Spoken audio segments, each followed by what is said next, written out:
everyone, welcome back to the channel. If you're new here, please do consider subscribing, and if you're returning, welcome back. And if you are interested in channel memberships, all the information for that is in the description box down below. So today I'm going to take part in the colouring memories tag. This memories tag was created by Elm Colours here on YouTube. I will pop her in the description as well if you want to go and check out her video. Now, I wasn't actually tagged to do this video as far as I'm aware. I've not seen if anybody's tagged me. If they have, comment down below and I'll give you a little shout out. But as far as I'm aware, I haven't been tagged to do this, but there has been quite a few creators who's done this video and said you don't need to be tagged to join in, so I'm joining in. It looks like a really fun one. I've seen a couple of videos. So it's the same as I've done, and I've just joined in. I invite anyone who wants to do this to join in as well, but I will also tag Colouring Chemist, as she's a new channel on YouTube, so go check that one out, and Alison's Colouring and Creativity. Them are just two channels that I've noticed haven't done this tag. I'm not sure if they've been tagged by other people and just not done the tag yet, or if they've not been tagged. So there we go. So I'm going to colour this and answer 10 questions, and then there's a bonus question at the end. Just for information, I'm colouring in Wildflower Folk by Christine Karen, and I'm going to continue with the skin. I'm going to make her look not quite skeleton-like over here, so I'm going to add some nice colours into her face. But the number one question is, did you have a favourite colouring book as a child? So the one thing I always remember doing as a child, and I used to love anything arty. I used to love colouring. I used to love drawing. I just used to love it. But the one thing I do remember having was do you remember the like spirograph colouring books? And I don't mean these ones that make your eyes go all dizzy and feel sick. I mean these ones. So these ones were the ones I used to colour. I remember them vividly. I used to sit for hours colouring books like this, and I even used to make my own. So we would get, like, you know, just like an A4 piece of blank paper. We'll use the back of this, so to say. So you get your blank paper and you just like do all your own little squiggles like that and make your own up. I mean, I'm not as creative as I used to be, but you used to just make your own little squiggles and continue it all over the page, and then you'd colour it. You'd colour your own what you made. So I remember doing that vividly, and really enjoying it. I also remember the scratch art. I used to love the scratch art. Do you remember scratch art? And I've just, because I've been searching for illustrations to show you in the video what they look like, in case anyone's not aware. And they actually do one by Royal and Lannickel. Is that how you say it? You'll have heard of them because they do all sorts of art supplies, colouring supplies. But yeah, I find them and I thought, oh, they're still a thing. They're actually still a thing. And those are the exact type of ones that I used to do as a child, the animals. I still love animals, and I used to love animals then. So they were always the ones that I used to get, the scratch arts. They were always animals. So when I saw that, it just brought back a really happy memory, because I could spend hours. And then of course you had all that black stuff all over the show, all over. It used to be all over you by the end, didn't it? But yeah, so I'd say those two definitely remind me of childhood and happy memories, is the spirograph and the scratch art. Oh, definitely, absolutely love it. Isn't it just nice to get a question like that and suddenly get a memory from your youth? I love it, because otherwise you wouldn't even think back to that time, or I wouldn't, because I don't know, memories like that don't crop up unless someone actually asks you about something, and it doesn't crop up. So that was a lovely question, actually. Number 2, what was your go-to art supply as a child? And again, this is another good one. So I didn't have a particular, there was certain things that I had and loved, but I wouldn't call it a colouring supply, if you know what I mean. So the first thing that I vividly remember absolutely adoring were these Crayola stamps. Absolutely loved those. I vividly remember the paw print and that eye. Honestly, those exact stamps are what I had. and I loved them. I used to stamp them over everything. So I know it's not, you can't colour with those, but that is something from my childhood where I just thought, wow, these are amazing. They're brilliant. And there's a couple of pictures that I've just popped up of them. Absolutely brilliant. Who else had those? Comment down below if you had those. I don't know if they were a worldwide product, because it's Crayola, you know, they're often, you know, available everywhere, but we definitely had them in the 90s here in the UK. And also I remember the sets you used to get, because you used to be able to get, you can still get them now I think, but you used to be able to get like a little art set, so it'd have so many crayons, so many pencils, so many felt tips. It'd usually have like a rubber and a sharpener in there as well, so you get like a mix of supplies in a little case. I used to always, without fail, ask for one of those for Christmas, on my Christmas list. Always, without fail. Absolutely love the things. Number 3, did you colour or draw more as a child? You know what, I think I'd like to say colour. I can't really. You know what, I've not got a good memory for things like that, but I would go for colour, because I used to have quite a few colour by number books as well. I know I used to like doing colour by number, and the paint by number as well. I used to have those as a child. Now I don't like those now, but I used to love them when I was a kid, paint by number. So yeah, I'd have to go for colouring on that question, because I don't think I did much drawing until probably I was around, what, 12 years old in high school, when you take art. And then I did GCSE art as well, so I did quite a lot of drawing later on, possibly at school. But in early childhood it was always, you know, it was always colouring. Question number 4. Do you have a favourite colouring memory as an adult? Adult or child? I think it is just the nostalgia thing, isn't it? It's not a particular moment. It's not a particular moment or a particular thing I can remember colouring. It's just the nostalgia of remembering how much joy you got from it as a child, if that makes sense, because I'm not good with memories as such like that. And then as I got a bit older and I started to do it in high school, and I took art for GCSE, and I started drawing and painting and doing all sorts there. I have some happy memories actually of doing still life in art, and we used to I think it was a trainer. It was either a trainer or a packet of crisp that I drew, and I remember thinking, oh, I'm really proud of that. I think it might have been a trainer, you know. I think it might have been. But yeah, my memory's not the best, but you just remember this sense of happiness when you look back on childhood, even if you've not got such a vivid memory on a particular thing. You just remember being happy, don't you? Alrighty. So next one, what was your first adult colouring book? Now this was definitely a Johanna Basford book, and it was gifted to me by Colour Me Stress Free, because she's the one who got me into colouring. I think it might have been one of the Christmas books, you know, because I remember doing a Christmas page, and I think it was a reindeer, and I'm sure it was Johanna Basford's Christmas or something like that. I'm pretty sure that was.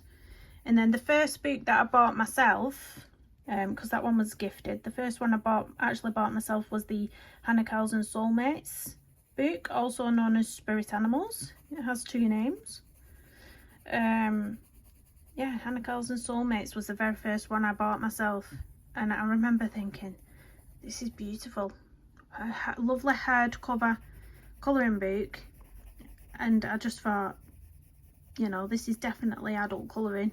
You know, it's not a child's colouring book. This is definitely, you know, for adults. And it just felt so special, that book. I don't know why, it just felt so special. So yeah, they were my first colouring books. Number 6, what was your first adult colouring supplies? So again, these were gifted to me. Actually, I'm not sure which order. I had Castle Art pencils gifted to me with by Colour Me Stress Free with the first Johanna Basford book. But the first pencils I purchased myself were the Black Widows. The very first set was the one with the, what set is it? The one with the spider on the front. Well, it was that set that I got first. Yeah, so it was either the Castle Arts or the Black Widow pencils. I can't remember which way around it was. But yeah, they were my first colouring supplies. How did you get into adult colouring? Well, I think I've just mentioned it earlier. Colour Me Stress Free got me into adult colouring. So her daughter and my daughter went to the same nursery. One day when I was picking her up, Debbie was sat in the waiting area because there was a little, like, some chairs and a little cafe where the nursery pickup was, so that you could just have a little sit down if you were waiting for your child coming out. And she was sat there with a colouring book, and I think it was a Hannah Carlson. I remember it being a hardback book because she was sort of sat on a chair and she had the book on her knee and she was just colouring in it. And I thought, oh, that looks good, you know, because I've always remember enjoying colouring as a child. And I thought, oh, here she is with like this grown-up book, this sort of grown-up colouring book, and it just triggered something. And I thought, well, I'm a stay-at-home carer for my daughter, I don't do nothing in the day, maybe this would be something to enjoy. So yeah, I give it a shot. She gifted me a Johanna Basford book and some Castle Art pencils, and that was it. That was the introduction to adult colouring for me. So question number 8, who was your first YouTube colorist? Does that mean who did I watch first? Because that is obviously Colour Me Stress Free again. She got me into it. She told me that she had this YouTube channel and I started watching her, and at the time she did regular live streams, and there was normally in the evenings once the children had gone to bed. So I used to you know, go onto there and have a chat with everybody in the live stream, and everyone was so friendly. That's the thing about the adult colouring community, you know, bar a few bad eggs. Most of the colouring community is welcoming and warm and just lovely, and will help you out with anything you want to know. So yeah, but it was Colour Me Stress Free's channel that I first started watching, and then meeting everybody else and seeing what other channels were out there, because they was in the chat talking or, you know, leaving comments, and I would pick up on new channels that way. But yeah, Colour Me Stress Free is getting a massive shout out on this video. Number 9, what is the first page you remember being really proud of? Oh, you know what? I was really proud of the first page I did in the Hannah Carlson Soulmates at the time, but looking back at it now, I think, oh my gosh, how was you proud of that? Because it's awful. I mean, to me it is. I mean, we're more critical of our own stuff than other people's, and I do remember being really, really proud of it at the time, but now I look at it and I'm just like, how was you proud of that? But I was, you know, and I think that will always be the same. Like, I might say today that, oh, I'm really proud of this page, and then 3 years down the line I might have improved so much that I think something on this is terrible, you know, and I think that's just our own critical selves. But yeah, there is pages that I've done recently that I'm very proud of. Some of them are in this book actually, and whilst I've got it out, I may as well just show you because the book is out. I thought it was this way, maybe it's the other way, but I've done 2 in this book that I'm proud of, to be honest, because I feel like I'm being a bit braver with skin as well. When I first started colouring, I would do very pale skin tones, and now you can see that this is quite dark. And it's just about being brave and putting that colour down, and not being scared that if it messes up, you know, not being terrified of messing up. But this is what I'm proud of, this page. I love this page. I love all the colours in it. I just love the glow down there. I love everything about it. So that's a recent one that I'm proud of, definitely. Number 10. I've not missed a question, have I? No. What made you think, yes, that's it, I am now absolutely an adult colorist? I think it came with confidence. I think it came with confidence, it came with time, it came with feeling like a part of the adult colouring community on YouTube. It came with people, you know, letting me know how much they enjoy my videos, or that they take something from it, or that they've learned something from it, or that they've followed along with a colour along in a book they were scared to start in, and now they don't know what they were scared of starting it for.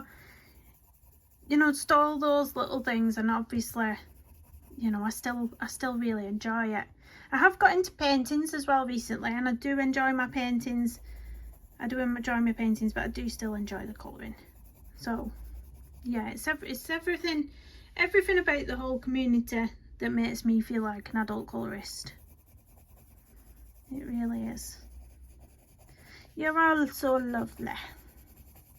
You really are. So the bonus question is, who in the colouring community do you remember reaching out to you and making you feel included? So at the time when I got into adult colouring, I've obviously mentioned Colour Me Stress Free, got me into the colouring, and obviously she gave my channel, when I decided to do my own channel, she gave my channel a big shout out and shared it over on her YouTube channel and all that. So definitely Colour Me Stress Free. And also the other big influence, as she is with a lot of the community, is also Colour and Chat with Sammy. Now, she used to do regular live streams as well. I believe it used to be on Saturdays, Saturday afternoons, I think it was. And she was so welcoming to anybody who came into her live stream, you know. She would welcome you, she would tell people to go and check out your channel and follow your channel, and you know, she's lovely. She's still lovely, but she doesn't post on YouTube at the moment because she's just had a gorgeous little girl. Gorgeous little girl. So as you know, as mums, we're very busy, especially in them early years. You just cannot catch a break. But I'm hoping if she's watching, I'm hoping she does come back at some point over on YouTube, because I really miss watching her live streams, actually. Really do miss them. I really felt like her live streams were one what got everyone together, because she had a big audience, so it really got a lot of people in those live chats, live streams, who you could all talk to, and yeah, it was lovely. It was lovely. So yeah, definitely those two, Colour Me Stress Free and Colour and Chat with Sammy. Kind, warm, welcoming people. So anyone who I've mentioned, I will drop the details in the description box if you want to go check out the channels. As I say, I am tagging Colouring Chemist, a new channel over here on YouTube, and Alison's Colouring and Creativity. But if you do want to join in with this tag and you've not been tagged by anyone else, just join in like I have. Just invite yourself, invite yourself over to doing this tag. But yeah, I've enjoyed it. It's nice to look back at what you did as a kid, if I'm honest. It's nice to look back. So, oh, I've just got a delivery notification. I've got a parcel coming today. So yeah, that is the end of the tag. That's all the questions. I could stay on for longer. Is there not more questions? I've really enjoyed doing this video, actually. It's been quite a long time since I did a tag video. I think the last tag video I did might have been a joint one. Yeah, it might have been. It's been a long time. Been a long time. I did at one point write my own tag. But that was a long time ago now. Yeah, so I will love you and leave you on this video, and I'm hoping I can get this page finished before the end of the month, but it's not looking likely. This is taking me a small lifetime to do this page. I will admit, like, the hair took me a while, the skin's taking me forever, because I keep doing a little bit, then putting it down again, coming back, doing a little bit, putting it down. I don't know why. I've not done much this month, guys. I've really not. I was thinking, instead of just doing finished pages for what month we're in? September. Instead of just doing finished pages for September, I would incorporate it into a video of all my finished pages, infinity finished pages. So maybe September's finished pages plus my entire finished pages, do you know, and do one sort of joint video like that. So I'm thinking about doing that. So watch out, if you're not already subscribed, hit that subscribe, hit that notification bell, and then you'll not miss out when I do put that video up. If you are a member, you do get early access to my finished pages videos, so I tend to put those up for members, Ruby members, a couple of days earlier than everybody else. But yeah, that is it. That is the end of this tag. Please do hit the thumbs up on the way out, subscribe if you're new, and comment down below. And I will see you in the next one. Bye everyone.